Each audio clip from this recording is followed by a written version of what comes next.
নববর্ষ। সবাইকে খুব ভালো থাকো, সবাই খুব খুব অনেক অনেক ভালো থাকো, সুস্থ থাকো।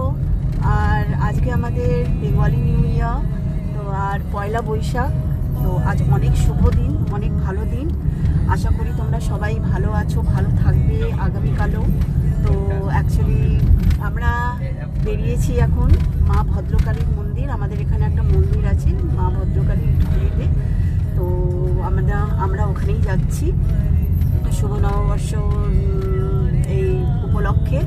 তো অ্যাকচুয়ালি আমাদের গাড়িটা পুজো করানো হয়নি, কেনা হয়েছিল এই কিছুদিন আগে। তো ভালো দিন পাওয়া যায়নি বলে পুজো করা হয়নি, ঢেকে রেখে দিয়েছিলাম। তো আজকে এই শুভ নববর্ষর উপলক্ষে ভালো দিন আছে বলে আজকে গাড়িটাকে নিয়ে যাওয়া হচ্ছে মা ভদ্রকালীর কাছে। হয়তো মা ভদ্রকালী ওখানে আমাদের ডেকেছেন, তাই ওখানে পুজো করাবো। ওর পরে ওখান থেকে পুজো করিয়ে ফিরবো আমরা নিজেদের বাড়ি।